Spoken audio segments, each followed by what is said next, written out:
안녕하세요. 김호준입니다. 지난 월요일 우리 외교부와 중국 외교부는 교류 협력을 정상 궤도로 회복한다는 동시 성명을 냈습니다. 중국과의 사드 갈등이 봉합 국면에 들어섰습니다. 야당에서는 굴욕 외교라고 비판을 합니다. 한마디로 중국의 경제보복으로 우리 기업이 입은 경제적 손실에 대한 보상, 사과를 받아냈어야 한다는 겁니다. 그런데 사드 배치로 인한 중국의 보복은 없다고 강조하고 또 강조했던 게 박근혜 정부 아니었습니까? 작년 사드 논란이 시작될 당시부터 박근혜 정부와 새누리당은 중국 경제보복을 인정하지 않았죠. 명백한 보복 조치가 이루어지고 있는데도 아니라고 우겼습니다.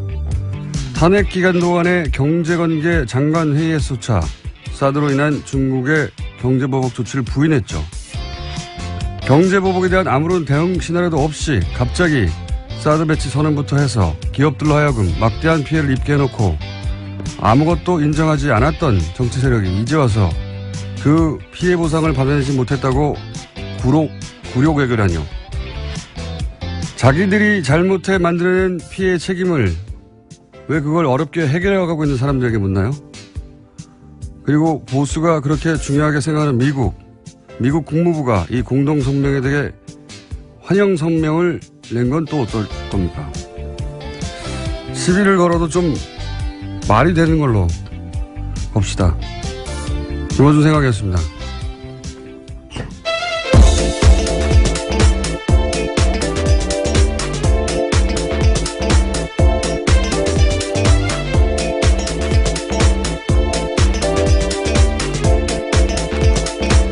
시사인의 김은지입니다. 네. 굴욕 외교. 예. 저는 왜 굴욕 외교냐라고 했는지 처음 이해가 안 가가지고 찾아봤더니 현 정부 출범 이후로 가장 웃기는 공세예요. 제가 보기에는. 굴욕은 어제 노회찬 의원도 얘기했지만 당시 중국이 당했다고 중국은 생각하는 거죠. 기억을 떠올려 보시면 황교안 총리가 중국에 가서 이제 시진핑 주석 만났는데 당시 사드 배치할 거냐라고 묻는데 사드 배치 고려하지 않고 있다라고 상대국의 정상이 묻는데 그렇게 답하고 나서 열흘인가요? 일주일 있다가 그렇죠. 예, 발표를 해버린 거 아닙니까? 배치한다고. 그런 일을 당하고 또 모욕감을 느끼지 않는 국가가 어디 있습니까? 예. 최소한 그때쯤에는 이해를 구하거나 어쩔 수 없었다고 양해를 구하거나 했어야 되는데 안 한다고 해놓고 예. 일이 제대로 틀어진 건 그때부터죠. 예. 대내 모두에게 거짓말하는 게 일상적이었던 정권인 것 같습니다. 그때 황교안 총리가 몰랐거나 자신도 몰랐을 것 같아요. 예. 총리조차. 예. 예. 생각해보면 그분이 문자로 해고 통보 받았잖아요. 아, 정말 아련한 일이네요. 네. 예. 문자로 해고 통보 받고 막 화가 났던 그때 상황이 떠오르는데. 어쨌든, 물론 그 이후로 중국이 보복을 하고 우리가 당한 건 부당한 건 맞는데 최소한 그런 상황을 유발한 당사자들이 이걸 굴욕 외교로 하는 건 말이 안 됩니다. 오히려 그때 기업들 손해봤다고 자기들의 일 때문에 사과를 해야 되는 거죠. 예.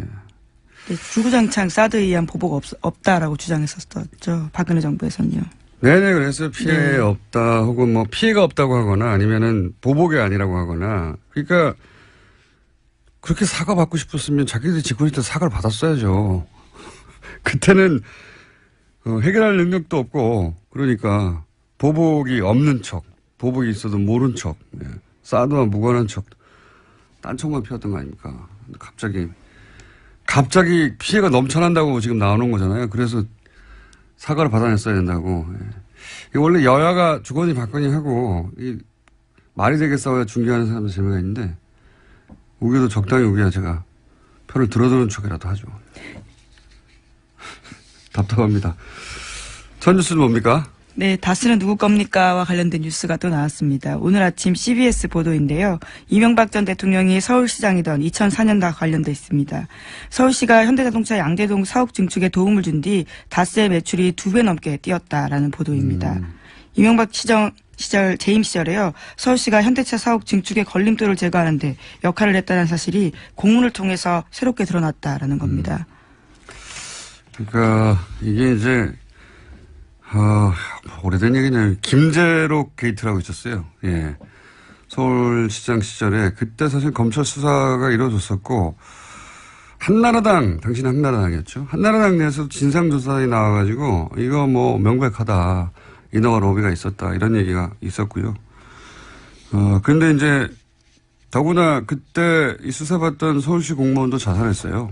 네, 그렇죠. 검찰 내에서는 심지어 현대차 건물은 반은 불법으로 지어졌다라는 이야기까지 나왔다라고 합니다. 명백한 사정이었거든요. 근데 수사를 하다가 멈췄어요. 당시에. 흐지부지 됐었는데. 김재록 게이트 이렇게 불렀었습니다. 그때 왜냐면 그 로비를 한 브로커 역할을 하는 사람이 김재록 당시 어디 회장이었는데. 네, 인베스투스 글로벌 회장이라고요. 그건 어떻게 다 기억해요? 예, 여기 기사에 나와 있습니다. 어쨌든 김재록 게이트라고. 네. 근데 그리고 나서 다스가 2배로 매출이 떴다는 거 아닙니까? 네, 그렇죠. 서울시장. 이게 NB 휘나미난이라고요. 예, NB적 현상입니다. 이게 민원 해결과 사적 이익이 확실한 수당물을 만드는 이명박 전 대통령 주변에 연인이 많습니다. MB 휘나미난 적어놓으세요. 어디요? 네, MB 현상이요. 네. 예, 이번에는 이제 문서가 나오고, 예, 그리고 그냥 봐준 게 아니라 그냥 봐줄 리가 있나요? 예. 다스가 매출이 2배, 2천억대에서 4천억대로 뛰었다. 예. 네, 그렇죠. 특히나 다스 같은 경우에는 현대차 그룹의 자동차 내장재를 납품하는 곳이거든요. 그렇기 때문에 그런 커넥션을 의심할 수밖에 없는 상황입니다. 자, 이것도 뭐 재수사 대상이 될 수도 있겠네요. 갑자기 태어난 거 보니까. 10년 전 사건인데 그때 당시 이제 이미 새누리당의 가장 유력한 대선 후보였었죠. 한나라당 당시로는. 네. 그게 10년 만에 다시 나오네요. 이명박 전 대통령 관련 사건들은 예, 최소한 10년짜리들이 많습니다. 최소한. 예. 다스는 예. 계속해서 매출 규모를 키워서요. 현재는 해외 매출까지 합치면 2조 원가량이 된다라고 합니다. 서울시장 되고 나서 2배 뛰고. 예, 또 눈부시게 뛰었고요. 또 대통령 재직 기간 또 눈부시게 뛰었습니다. 6배가 뛰고 하고 이렇게 참 훌륭하신 분이에요. 자, 앞으로도 계속 뉴스가 나오겠죠. MB 피나미는. 자, 다음 뉴스는요. 네, 국정원 댓글 수사를 방해했다는 혐의로 수사를 받다가 숨진 채 발견되었던 국정원 소속 변호사에 대한 이야기 전해드린 바 있는데요. 이와 관련해서 오늘 아침 한겨레 신문이 새로운 소식을 보도했습니다. 같은 혐의로 조사를 받았던 이재영 검사가 숨지기 전 이 변호사와 수차례 통화했다라는 건데요. 이 검사가 해당 변호사를 회유하려 한 게 아니냐라는 의혹이 나오고 있다고 합니다. 근데 뭐 통화만 한 거 가지고는 내용을 알 수 없으니까요. 예. 통화를 할 수도 있겠죠, 당연히. 같은 사안으로 조사를 받던 상황이니까. 이제 여기서 사실은 유가족 입장 들어봐야 되는데, 유가족이 이럴 경우에 이제 잘, 취재에 응하지는 않는데, 통상 유가족은 자살을 정말로 했다고 하더라도 대부분 유가족들은 받아들이기 힘들어 하죠. 그래서 갑작스러운 죽음이기 때문에요. 자살할 이유가 없다고 이렇게 말하기 마련이긴 합니다만, 유가족 관점에서 의심스러워할 대목들이 있을 겁니다. 네. 그 부분 확인해 봐야 될 것 같고요. 그만하니까 생각나는데 매우 특이하게 이런 류의 죽음에 대해서 자살이 맞다고 유가족이 거꾸로 이야기해 준 제가 기억하는 거의 유일한 케이스가 소위 마티 자살 사건이죠. 예. 그때 자살이 맞다는 뉘앙스로 오히려 의혹을 해명하는 역할을 부인이 했었죠. 예. 네, 근데 그 건 같은 경우에 최근에 국정원개혁발전위원회가 발표했었는데요. 또 자살이 맞다 이런 결론이 나오긴 했습니다. 문서상으로는 특이점이 없다. 자살이 맞는 것 같다라고 했는데 예를 들어 그게 블랙 오퍼레이션 흔히 말하는 이었다면 뭐 거기 써 있을까요? 여하간 저희가 방송을 시작한 이후로도 이런 류의 자살이 굉장히 많았는데요. 예. 관심을 가지고 계속 저희는 지켜보고 있습니다. 유가족도 접촉을 한번 해보고요. 자, 다음 뉴스는요. 네, 국정원 특활비 관련된 수사가 계속 진행되고 있습니다. 이번에는 청와대가 지난해 4.13 총선을 앞두고 새누리당 내 경선 등과 관련해서 비공식 여론조사를 했다라는 건데요. 이와 관련해서 5억 원이 들었는데 그 돈을 청와대가 아닌 국정원에서 냈다라고 합니다. 요 상황은 이 발언과 연결해서 봐야 됩니다. 저희가 이 비공식 여론조사, 뭐 청와대가 여론조사 할 수 있지 않냐 이렇게 생각할 수도 있습니다. 근데 문제는 이제 이게 비공식이었고 당시 이 여론조사의 의도가 뭐였냐를 볼 수 있는 당시 상황에서의 박근혜 전 대통령의 발언을 일단 잠깐 들어보시겠습니다. 이제 국민 여러분께서도 국회가 진정 민생을 위하고 국민과 직결된 문제에는 무슨 일이 있어도 소신 있게 일할 수 있도록 나서주시고 앞으로 그렇게 국민을 위해서 진실한 사람들만이 선택받을 수 있도록 해주시기를 부탁드립니다. 기억하실지 모르겠는데 당시 이제 유승민 의원이 소위 탈박 선언을 한 거죠. 네, 일종의 배신의 정치로 찍힌 네. 바가 있습니다. 그래서 진실한 사람을 뽑아달라고 진실한 사람 얘기를 굉장히 많이 했어요. 그때 당시에. 지난해 4.13 총선 전에 있었던 박근혜 전 대통령이 이제 진실한 사람, 저런 사람은 떨어뜨려야 된다는 소위 친박이었다가 탈박한 사람들에 대해서 이 여론조사가 이상하다기보다는 대단히 특이하고 이례적인 것은 쓰임새가요. 예. 네. 당시 TK 지역은 어차피 자유한국당, 당시 새누리당 인사들이 당선되게 돼 있어요. 그렇지 않습니까? 거기를 굳이 이런 돈을 들여서 비공개 여론조사를 한 이유가 뭐냐? 이제 소위 말해서 진박을 골라낸다고. 네, 진실한 박근혜 편인 건가요? 진박. 그렇죠. 그래서 진박이라고 했었어요.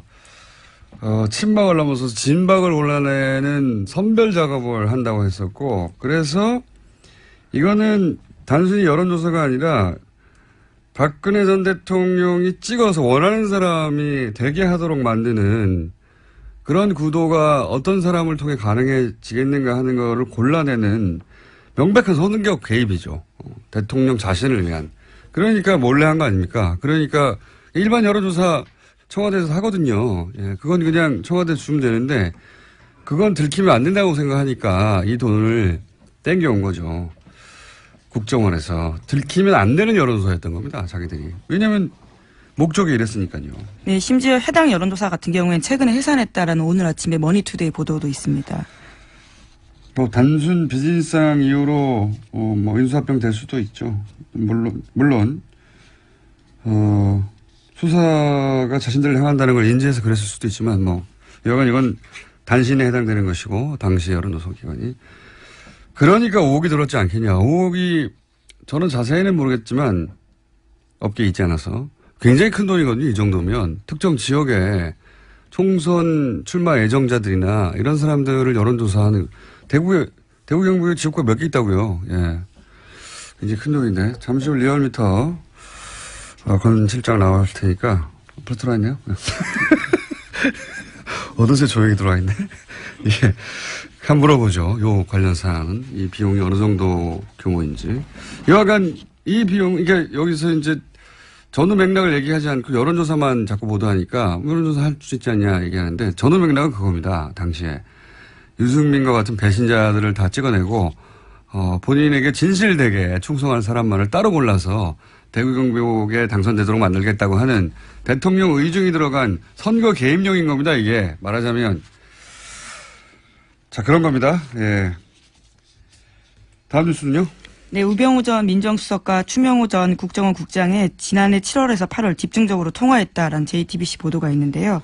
그 당시에는 이석수 전 특별감찰관이 우 전 수석의 처가 부동산 매각과 관련해서 감찰에 들어갔을 때입니다. 계속해서 모르는 사이다, 잘 보고하지 않았다라고 하고 있는데요. 전화통화 내용까지 나온 겁니다. 기록까지 나온 겁니다. 네, 인정하지 않았죠. 추명호 전 국장이 자기 전화번호는 아니라고. 예. 근데 다른 청와대 직원의 이 번호가 추명호 전 국장 이름으로 저장되는 바람에 들킨 거죠. 예. 추명호 전 국장은 명백한 최순실 라인이라고 아주 오래전부터 언론에 보도되어 왔었는데 근데 추 국장하고 우 전 수석하고 이렇게 수백 통이나 단기간 내에 통화할 정도의 사이인데 네, 3주간 수백 통 했다라고. 하루 10통씩 했다는 거 아닙니까? 예. 추 국장이 최순실의 존재만 우 수석에게 비밀로 했다는 거 아닙니까? 이렇게 되면. 예. 우 수석은 자기는 최순실의 존재 자체를 몰랐다고 계속 얘기하고 있으니까요. 믿는 사람은 대한민국에서 거의 없는 걸로 보이긴 합니다만. 정황 증거 같은 것이 하나 더 나온 거죠. 예. 자, 리얼미터 해야 되기 때문에, 제목 정도 스르륵 훑어볼까요? 예. 네, 블랙리스트 항소심 진행 중인데요. 이와 관련해서 어제 김기춘 전 비서실장이 청와대 캐비닛 문건 관련해서는 이것이 문제가 있다라는 주장을 했는데요. 조윤선 전 장관 쪽에서도 상당 부분 문건이 가려져 있기 때문에 이것은 증거로 쓸 수 없다라는 취지의 주장을 했습니다. 가려달라고 한 건 박근혜 전 대통령 쪽에서 가려달라고 한 거예요. 심지어 특검에서 다 봤다라고 하는데 왜 이렇게 문제 제기하는지 모르겠다라고 반박했습니다. 특검 쪽에서요. 자, 크게 신경 쓸 내용 아닌 것 같고요. 다음 뉴스 제목. 네, 미국 국무부가요. 네. 조셉윤 대북정책 특별대표를 통해서 유엔 북한 대표부와 접촉하고 있다고 로이터 통신이 보도했습니다. 네. 미국이 물밑에서 북한과 접촉하는 게 아니냐는 이야기는 저희가 오랫동안 해왔죠. 예, 이번에는 좀 더 구체적으로 나왔습니다. 직접 말을 했으니까요. 예. 조셉윤 대표가 북미 대화에 나서겠다 이런 얘기를 구체적으로 한 것이고. 예, 북한이 2달간 도발을 중단하면 북한 미국 간의 대화를 나서겠다라는 구상을 러시아에 전달했다라고 합니다. 2달 이미 됐는데요. 예. 그러니까 저희가 한 달 전인가요? 2달 전인가요? 러시아 역할이 부상할 수 있다는 얘기를. 최선희 국장 같은 경우도 네. 계속 가고 있고요. 러시아를. 우리도 뭐 러시아와 접촉이 계속 있어서 러시아가 중국 대신에 중국이 지금 우리하고 뭐 사드나 이런 문제로 좀 소원했지 않습니까? 그래서 러시아한테 그런 역할을 맡길 건가 보다 했는데 그래 왔던 것 같습니다. 러시아가 이걸 중간에서 역할을 하고 있었다는 뉴스가 나온 걸로 보아 뉴스공장의 분석은 항상 맞다. 그런 결론으로 가실 거라고 깜짝 놀랐습니다. 네. 저희가 예상했지 않습니까? 자, 네. 여기까지. 시사인의 김은지였습니다. 감사합니다. 네, 8월 6일 리얼미터 그것마저 알려주마 리얼미터 권순정 조사실장 나왔습니다. 네, 안녕하십니까? 안녕하십니까? 네, 빨리빨리 진행해보죠. 네. 네, 거의 뭐 해봤자 뭐 1% 2%니까. 네. 좀 요번에 좀 많이 올랐네요. 아, 그래요? 네. 네. 자, 그러면 빨리빨리 해보죠. 대통령 지지율 어떻습니까? 예, 지난 4주 동안 거의 변동이 없었죠. 네, 뭐 근데 0점 몇 프로 올랐다 내렸다. 예, 이번 주에는 2.2%포인트 올라서 69.4%가 되었습니다. 예, 부정평가는 27%에서 25.4%로 떨어졌고요.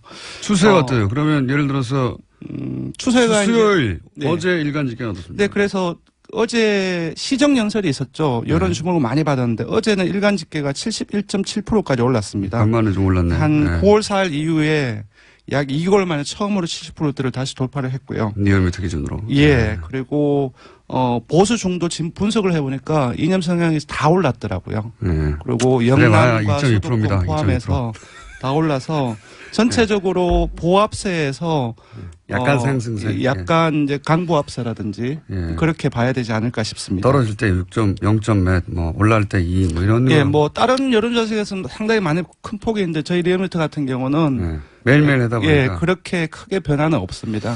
근데 네. 2.2%포인트 좀 정도 추세가 되면, 약간 상승세, 약간. 예. 예, 그렇게 봐야 될 것 같습니다. 민주당도 역시 약간 상승세. 예, 올랐습니다. 1.7%포인트 올라서 50.9%를 기록했고요. 지난주까지는 40%대였는데 다시 50%대로 올랐었습니다. 자유한국당 아무래도 좀 떨어졌긴 좀 시끄럽습니다. 예, 자유한국당은 친박 출당을 둘러싸가지고 많이 갈등이 전폭되고 있지 않습니까? 네. 그리고 국정원 특활비 청와대 상납 의혹 이것도 역시 많이 일부 영향을 미치고 있지 않나 어제 싶은데요. 일간 집계로 어때요? 추세상. 어제 일간 집계에서는 상당히 많이 떨어졌습니다. 어제 일간 집계에서는 15.3%까지 이건 하락을 좀 많이 했습니다. 떨어졌네요. 네, 15주. 네, 그렇습니다. 17, 8 하다가, 예. 국민당, 정의당 같은 경우는 각각 0.7%, 1.0%포인트 오른 6.6%, 5.7%였어요. 거의 변화가 없는 가운데 조금씩 오르는 이제 경향을 보이고 있고요. 바른정당이 좀 크게 약세를 보이고 있습니다. 그럴 수밖에 없겠죠. 지금. 네. 당이 지금 존립이 가능하냐 마냐 하는 상황이니까. 예, 떨어진 포인트는 그렇게 많지 않지만 4.4%를 기록했는데요. 네. 7개월 만에 최저치로 하락했습니다. 특히 31일 화요일 일간 집계에서는 3.9%까지 떨어졌고요. 알겠습니다. 지금 분당 위기에 있기 때문에 이런 부분들이 반영이 되고 있지 않나 그건 싶습니다. 뭐 예상 가능했던 네. 수치고요. 대통령이 뭐 69나 70이나 그게 그겁니다. 예. 떨어져도 그게 그거고 올라도 저는 그게 그거라고 보는데 어쨌든 추세는 그런 식으로 그렇습니다. 약간 강보합 혹은 약간 상승세다. 네, 이런 네, 거고요. 그렇게 봐야 될 것 같습니다. 네. 자, 이번 주 이런 거 하다가 항상 현안조사 네. 별 큰 차이 없다 이렇게 해주시고 제가 보기엔 별 큰 차이 네, 없습니다. 이 말할 때 빨리 시작해야 됩니다. 네, 현안조사 예, 이번에는 네. 조금 핫한 조사를 좀 마련을 네. 했습니다.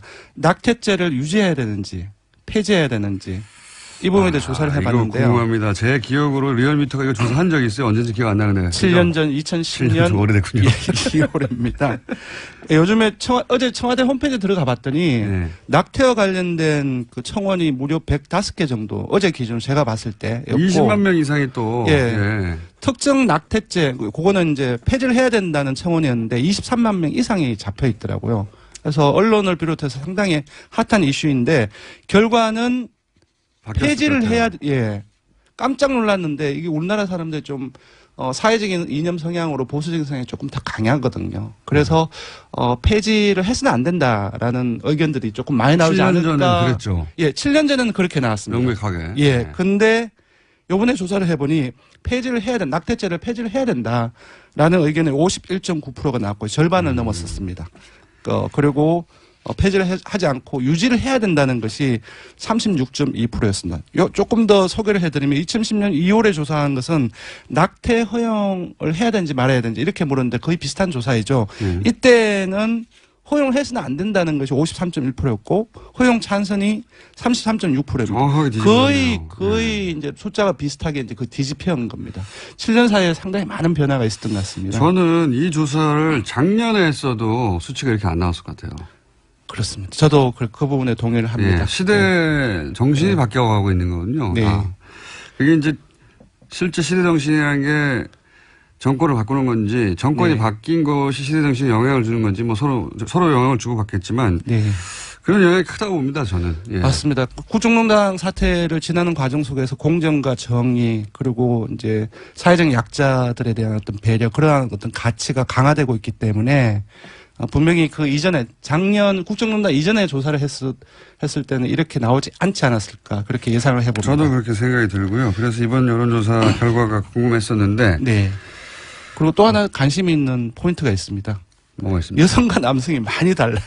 아, 그건 그렇겠죠. 예. 네. 그건 그렇겠죠, 당연히. 예, 여성 10명 중에 6명은 폐지를 해야 된다. 예. 이건 저는 여성의 견해가 훨씬 중요하다고 봅니다. 그렇죠. 남자가 뭘 합니까? 당사자이기 남자는 그냥 때문에. 머리로 예. 생각하는 거거든요. 네. 윤리나 규범의 관점에서 바라보는 네. 것이고 혹은 정비의 관점에서. 예, 남성은 44대 43 거의 같습니다. 팽팽하네요. 예. 근데 더 놀라운 것은 보수층을 포함해서 중도 진보 모든 이념 성향에서 네. 폐지를 해야 된다는 의견은 더 많이 나왔습니다. 시대 정신이 바뀐 거예요. 예, 지역도 부산, 울산, 경남 제외하고 연령도 60대 이상을 제외하고 모든 연령층에서 폐지를 해야 된다라는 의견이 많이 나왔습니다. 불경 60대 이상. 예. 예. 자유한국당 지지층을 제외하고는 사실상. 근데 자유한국당 이건 정당이 그렇게 중요하지 않아서 뺐는데요. 네. 자유한국당 지지층에서도 폐지를 해야 그렇군요. 된다는 의견이 더 많이 나왔어요. 그렇군요. 시대가 확실히 바뀌었군요. 네. 예. 요게 사실 요 낙태와 관련한 이슈는 미국 민주당과 공화당의 그렇습니다. 수십 년 된 그렇습니다. 예. 예. 어떤 정당을 지지할 것인가의 바로미터 같은 네. 이슈거든요. 종교라든지 사형제도라든지 이런 예, 항상 나오죠. 이슈 항상. 같은 경우는 사실상 첨예하게 갈리기 마련인데 예 그렇습니다. 뭐랄까요? 이런 여론조사를 보다 보면 최근에 이제 미국의 상황을 보다 보면 미국을 참 부러워했었어요 예전에. 예, 미국이 여러 가지 사회 제도나 정치 시스템이나 아니면 이런 이슈를 다루는 어떤 정도 눈높이가 네. 참 앞서간다 이렇게 생각했는데 우리나라도 많이 바뀌고 있죠. 이 네. 조사 결과를 보면 뭐랄까요? 미국이 참 후져져 보여요. 대통령도 그렇고 점점 그럼 우리나라가 더 나아져 보이나요? 부럽지 않다. 예. 딱 낙태 이슈 하나를 가지고 말하는 게 아니라 전반적인 상황들이 네 그렇습니다. 예. 그렇습니다. 자, 한 가지만 더 여쭤보고 요거 조사 개요 말씀해 주세요. 5억 이런 거 있잖아요. 네. 이 비용이 엄청 큰 거죠. 근데 이제 제가 듣기로는 그 작년 4.13 총선 이전에 예. 당내 경선과 관련해서 조사를 예. 했다고 들었고 그러니까요. TK 지역이라고 되게 들었어요. 근데 네. TK 지역의 선거구가 총합이 한 21개 정도밖에 안 됩니다. 예. 근데 그걸 다 하지는 않았을 거예요. 다 했다 하더라도 의혹이 너무 많잖아요. 예, 제가 볼 때는 친박 중심으로 했다고 한다면 10개 내외가 아니었다고 아닐까 싶은데 보통 여론조사는 전화면접 조사가 가장 비싼데 1000명 조사를 할 경우에는 전화면접 조사라 해도 한 건에 1,500만 원 정도 내외입니다. 시장 가격이. 예, 시장 가격이. 그러면 도대체 5억이면 3,500만 원이면 어떻게 되는 그러면 한 겁니까? 30개 정도를 할 수 있는 거죠. 그 비용을 다 준다 할지라도. 네. 근데 30개가 안 되는데, 예, 이 조사 경우에. 같은 경우는 전화 면접으로 과연 했을까? 자동응답을 많이 했을 가능성이 높다. 그럼 더 왜냐하면은 싼데. 예, 그 A 업체가 본인이 직접 여론조사가 아니라 하는 곳이 외주. 정치 컨설턴 아. 특히 하는 회사이고 그런 경우는 외주를 주고 또 외주 비용은 되게 싸게 돌리거든요. 그런 것들을 감안했을 때 여론조사에 들어가는 비용은 더 낮지 않았을까. 다른 비용이 예, 크다. 예, 다른 아. 비용이 훨씬 큰데 그렇다고 한다면 그 부분을 정치 컨설턴을 위한 비용인지 아니면 또 다른 비용이 있는지 부러운 거예요 지금. 예. 예, 많이 부럽습니다. 받았다. 왜냐하면 만약에 이 정도 비용이라고 한다면은 아마 리얼미터가 이걸 만약에 했다고 한다면은 빌딩을 샀을 것이다. 부자가 되지 않았을까. 조사기관은요? 예, 조사 개요는 이번 주중 조사는 TBS 의뢰로 전국 19세 이상 성인을 대상으로 월요일부터 수요일까지 무선 80%, 유선 20%, 전화 면접 자동 응답 혼용으로 실시했고 최종 응답자는 1,522명이었습니다. 표본 오차는 95% 신뢰 수준 플러스 마이너스 2.5%포인트, 응답률은 5.2%, 정당 간 통합 죄송합니다.